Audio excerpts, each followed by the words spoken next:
부담이 커지고 있습니다. 이런 상황에서 새 정부가 출범했는데 첫 단추가 9월에 2035 NDC 수립 제출일 것입니다. 이 과정에서 수송이나 적응 등 분야별 배출량 비율 조정도 불가피할 것으로 보이는데요. 유넵은 한국을 포함해서 경기 둔화 또는 성장 둔화와 기후 위기 대응 사이에서 균형을 고민하고 있는 국가에게 어떤 이행 격차가 있는 상황에 대해 어떤 원칙을 세울 것을 당부하고 있는지 궁금합니다.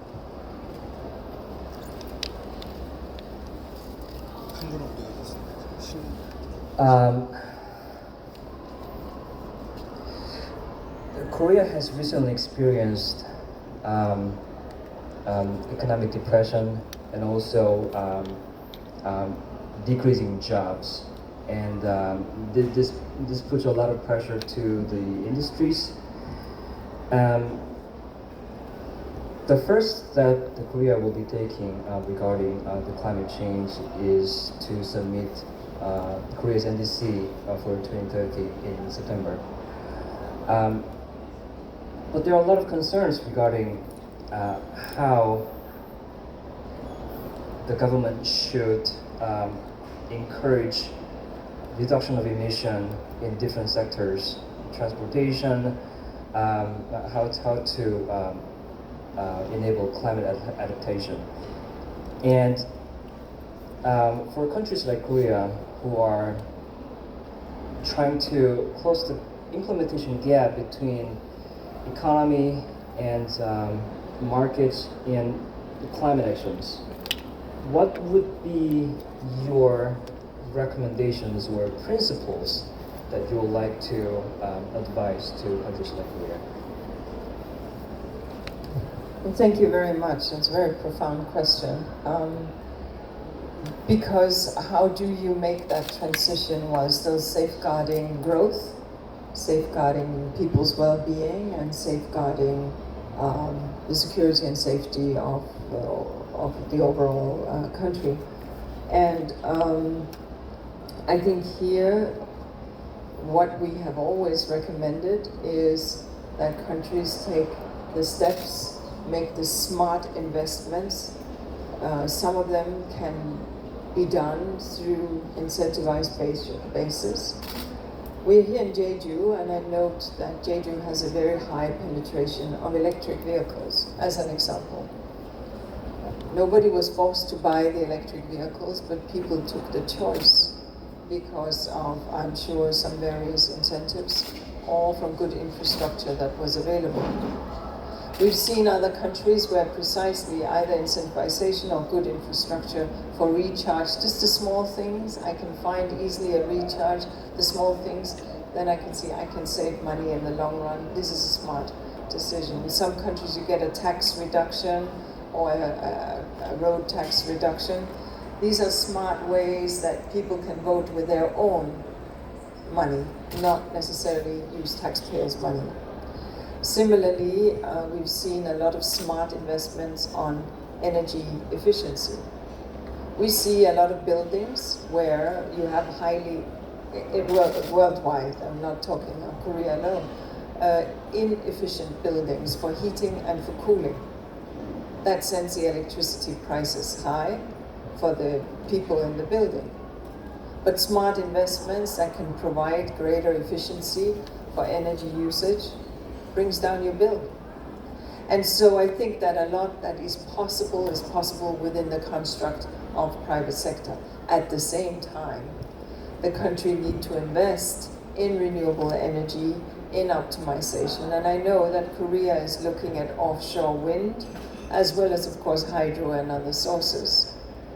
And I think that here, being very sure of those who may be working in what we would call sunset sectors, like the coal industry or other industries that are a sunset sector, how can we make sure that they are not left behind, that their communities don't become depopulated, that we will see new type of investments of new technology in those countries? Now, Korea, and I go back to the first question that we had from SBS, is a country that has been on a very rapid journey from poverty to a wealthy economy. And therefore, Korea is a very high-tech country with highly educated population. So if anybody can make the energy transition, it is a country like Korea. But it will take consistent government policy, and I'm encouraged that that is what we are seeing here. Thank you. 네, 아주 의미 있는 질문을 해주셨습니다. 감사드립니다. 일단 제가 말씀드릴 수 있는 것은 미넴에서는 이제 스마트 인베스트먼트, 그러니까 좀 똑똑한 투자를 하는 것을 이제 장려를 하고 있습니다. 이건 이제 성장과 사람의 이제 사람들의 이제 웰빙 이런 것들을 다 잡는 것이 쉬운 것은 아닙니다. 다만 이제 보조금 형식으로 해서 이제 사람들로 하여금 선택을 할 수 있게끔 이렇게 유도를 하는 그런 식으로 정책을 펴는 것이 정말 효과적이다고 생각합니다. 예를 들어서 제주 같은 경우는 제가 보니까 전기차 비율이 매우 높은 것으로 보입니다. 있는 사람 누구도 사람들에게 강요를 하는 건 아니죠. 사람들이 선택을 할 수 있게끔 이렇게 유도가 된 것으로 알고 있습니다. 세계적으로 다른 사례들을 보더라도 이런 다양한 형태의 보조금, 이제 지원금들이 활용이 되고 있는데요. 예를 들어서 세금 감면, 도로세 감면이라던가 이런 부분들에서 사람들이 참여토록 하는 이런 정책들이 효과가 있다고 생각합니다. 그리고 또 에너지 효율도 생각해 볼 수 있는데요. 이제 한국은 아니지만 전 세계적으로 이제 건물들을 보면은 단열이라던가 냉방 이런 부분에서 되게 상당히 비효율적인 그런 건물들이 상당히 많습니다. 그렇기 때문에 이 부분을 좀 더 스마트하게 설계를 한다면 비용이 절감이 되기 때문에 이런 부분들이 아마 민간 부문에서 참여할 수 있는 그런 역할들이 아닐까 생각이 들고요. 근데 국가도 이제 재생에너지로 지금 한국 같은 경우도 수력 발전, 풍력 발전 이런 식으로 지금 많이 투자를 하고 있는 것으로 알고 있습니다. 또 한 가지 중요한 것은 이제 선셋 섹터라는 이제 석탄에 지금 의존하는 그런 지금 업계에서도 참여를 계속 할 수 있도록 그런 새로운 타입의 그런 이제 메커니즘을 만드는 것이 중요할 것 같습니다.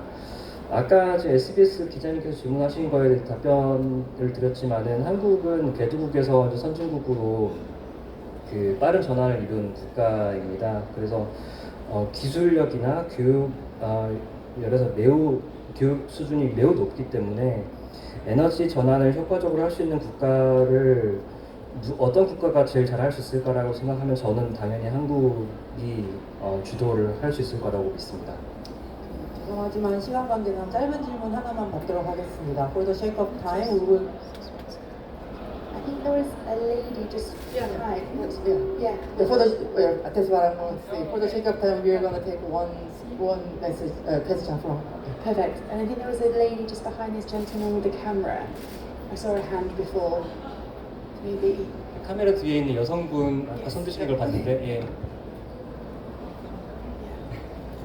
네, 안녕하세요. 저 아시아투데이 이정현 기자라고 합니다. 네, 오늘 기자 인터뷰 참여해주셔서 너무 감사드리고요. 네, 저희가 환경부를 출입하는 한국 기자단이 어제 제주도 삼다수 공장을 방문을 했는데요. 한국은 석회질이 많지 않아서 국민들이 깨끗한